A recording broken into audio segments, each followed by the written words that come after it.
आपने ये तो सुना ही होगा कि संजय दत्त की 308 गर्लफ्रेंड्स रही हैं, जिसको वो बहुत प्राउडली सब जगह फ्लॉन्ट करते हैं, जैसे कि ये कोई बहुत बड़ी अचीवमेंट हो। मेरी माला 308 की है।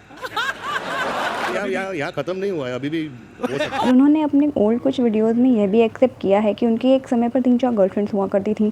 सबको एक साथ वो डेट करते थे, किसी को किसी के बारे में पता तक नहीं चलता था, जिसके लिए उन्होंने कहा था you need to be clever, one shouldn't know what is happening with the other, that's so weird. Anyway, थोड़ा पहले से स्टार्ट करते हैं उनकी स्टोरी को, जिससे आपको प्लॉट समझ में आए। संजय दत्त का जन्म 1959 में हुआ। उनके फादर थे सुनील दत्त, जो कि एक्टर के साथ साथ एक फेमस पॉलिटिशियन भी थे। उनकी मदर थी नरगिस, 80s की most beautiful and finest actress of Bollywood. 1981 Sanjay Dutt ने रॉकी नाम की मूवी से बॉलीवुड में डेब्यू भी किया, पर अनफॉर्चुनेटली संजय की डेब्यू मूवी को रिलीज़ होने के कुछ दिन पहले ही उनकी मदर नरगिस, जो कि कैंसर से सफ़र कर रही थी, शी डाइड। संजय की डेब्यू फिल्म में उनके ऑपोजिट थी टीना मुनीम। इस मूवी के बाद इन दोनों ने एक दूसरे को डेट करना भी स्टार्ट कर दिया था, पर उस समय संजय कुछ एक्सट्रीम लेवल के नशे करने लगे थे और जिसके बाद टीना को टॉर्चर करते थे। एंड उनका नेचर भी काफ़ी पॉजेसिव था, जिसकी वजह से 3 साल तक डेट करने के बाद दोनों अलग हो गए थे। ऐसा भी कहा जाता है कि टीना ने संजय के नशे के एडिक्शन को कम करने के लिए बहुत ट्राई भी किया, पर कई कोशिशों के बाद भी संजय के एडिक्शन में कोई चेंजेस नहीं दिख रहे थे।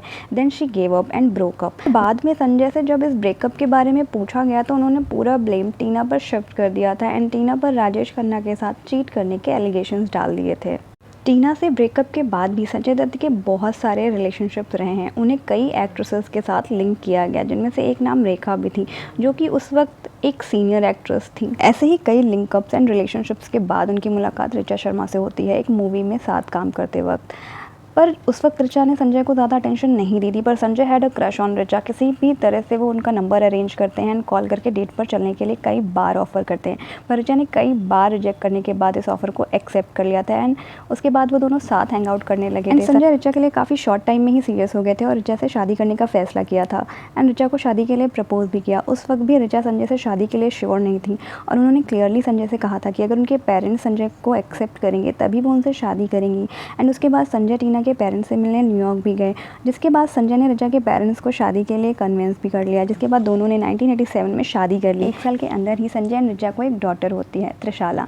एंड शादी के 2 साल बाद ही ऋचा की तबीयत खराब रहने लगती है एंड चेकअप्स के बाद पता चलता है कि ऋचा को ब्रेन ट्यूमर है, जिसके बाद ऋचा को ट्रीटमेंट के लिए न्यूयॉर्क ले जाया जाता है, जहाँ उनके पेरेंट्स भी रहते थे।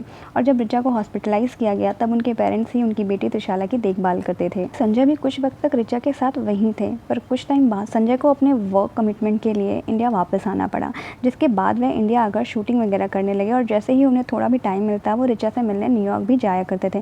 ऐसे ही कुछ टाइम तक वे ऋचा से कनेक्टेड रहे, बट देन ही मेट माधुरी। वैसे माधुरी दीक्षित से संजय पहले ही मिल चुके थे, अराउंड 1987 के आसपास।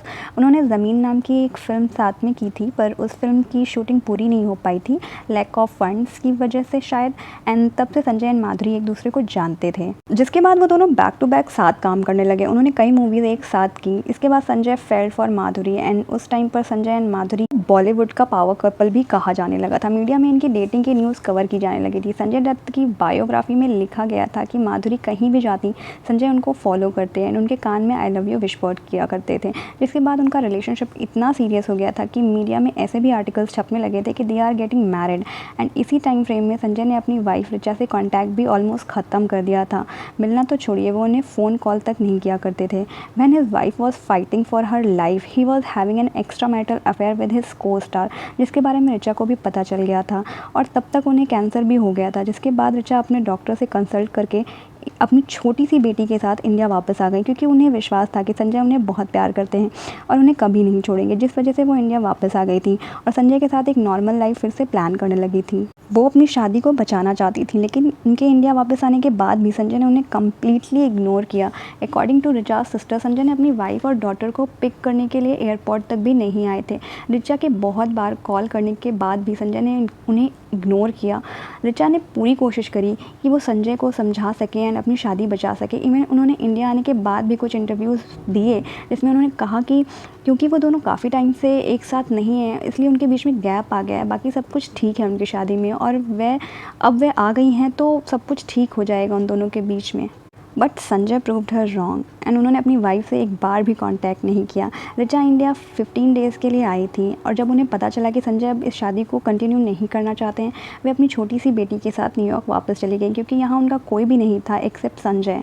अकॉर्डिंग टू रिचाज फैमिली, जब वह कैंसर से फाइट कर रही थी, उनका बस एक ही मोटिव था कि वो कैंसर से ठीक होकर संजय एंड उनकी डॉटर के साथ एक नॉर्मल लाइफ जीना चाहती थी। इस मोटिवेशन के साथ उन्होंने कैंसर से तो फाइट कर लिया पर संजय से हार गई और उसके बाद भी उन्होंने कभी भी संजय के लिए कोई भी ऐसा गलत इंटरव्यू नहीं दिया। In fact she said I love him with all my heart, whatever happens I always stand by him, he treated me very shabbily when I came to meet him. So just imagine what she went through. इस समय ऋचा ने संजय के लिए एक letter भी लिखा था जिसमें क्लियरली एविडेंट था कि शी वॉज मेंटली हैरेस्ड और इसके बाद संजय अपनी फर्स्ट वाइफ से अलग होकर माधुरी से शादी करना चाहते थे। बट 1993 में संजय का नाम मुंबई ब्लास्ट में आ जाता है और जैसे ही संजय का नाम मुंबई ब्लास्ट से जुड़ता है, माधुरी ने संजय एंड उनके रिलेशनशिप को कम्प्लीटली डिनाई कर दिया। अकॉर्डिंग टू सम आर्टिकल, माधुरी ने संजय के कॉल पिक करने बंद कर दिए थे। इवन माधुरी ने संजय की सिस्टर को कॉल करके यह भी कहा था कि संजय को कह दे कि वह अब उन्हें कभी कॉल ना करें and that's how Madhuri and Sanjay का रिलेशनशिप एंड हो गया।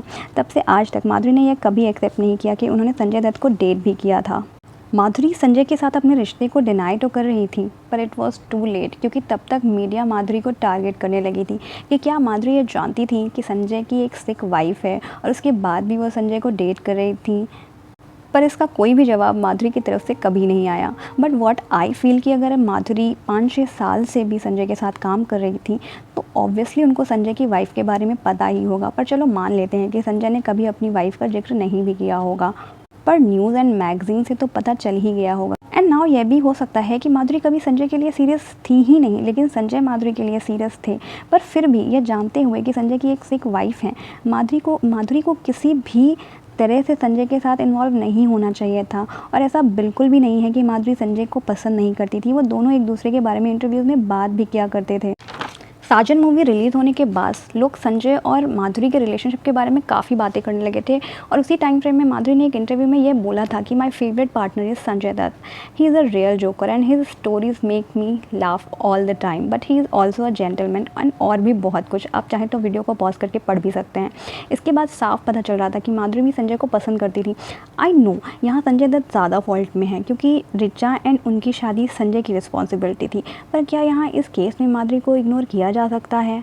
उन्हें क्लीन चिट दी जा सकती है। और अगर हम 70s एंड 80s के टाइम के बॉलीवुड को देखते हैं तो ऑलमोस्ट हर फेमस एक्ट्रेस ऐसे ही मैरिड आदमियों के साथ इन्वॉल्व दिखती थी, जो कि बहुत ही गलत था। पर यह रिलेशनशिप बहुत ज़्यादा प्रॉब्लमेटिक है क्योंकि इस केस में संजय की वाइफ सिक थी।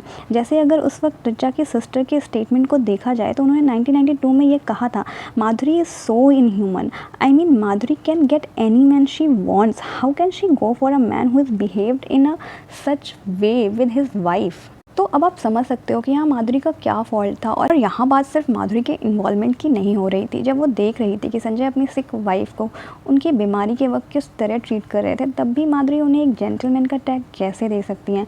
यहाँ ये मैटर ही नहीं करता है कि माधुरी उनके लिए सीरियस थी भी या नहीं। And what Richa went through was very sad. 1996 में ऋचा की तबीयत फिर से ख़राब रहने लगी and she got her cancer back and after few she died. And अगर बात संजय दत्त की करें तो वह जेल गए, बेल भी हुआ और यह सिलसिला कई सालों तक भी चला। इसी बीच उन्होंने शादी भी की, अपनी सेकेंड शादी की इन 1998 मॉडल रिया पलाई के साथ। बट 2006 में उनका डाइवोर्स भी हो गया, जो कि 2008 में लीगली फाइनल हुआ। एंड 2008 में ही उन्होंने अपनी प्रेजेंट वाइफ मान्यता से शादी कर ली थी। ऐसे सीरियस केस में नाम आने के बाद भी उनके करियर में इसका कोई खास असर नहीं दिख रहा था। इसी टाइम फ्रेम में उन्होंने कई सारे सुपरहिट फिल्म्स दिए लाइक MBBS, लगे रहो मुन्ना भाई एंड बहुत और भी। एंड उसके बाद संजू रिलीज़ की जाती है, जिसने संजय दत्त की इमेज को पूरा वाइट वॉश करने का ट्राई किया जाता है। उन्हें एक विक्टिम दिखाया गया, ऐसा पोर्ट्रे करने का ट्राई किया गया कि जेल में उन्होंने कितनी मुश्किलें काटी हैं। बट इस बात पर बिल्कुल भी फोकस नहीं किया जाता है कि वो एक क्राइम करने के बाद सज़ा काट रहे हैं। एंड संजू में उनकी फर्स्ट वाइफ ऋचा एंड उनकी बेटी त्रिशाला को मेंशन तक नहीं किया गया, विच इज़ वेरी वियर्ड। शायद मेकर्स अगर ऋचा को इस मूवी में मेंशन करते तो उनकी इमेज वाइट वॉश नहीं हो पाती। And this is how they fooled the audience. आप इस बारे में क्या सोचते हैं, कमेंट करके ज़रूर बताइएगा।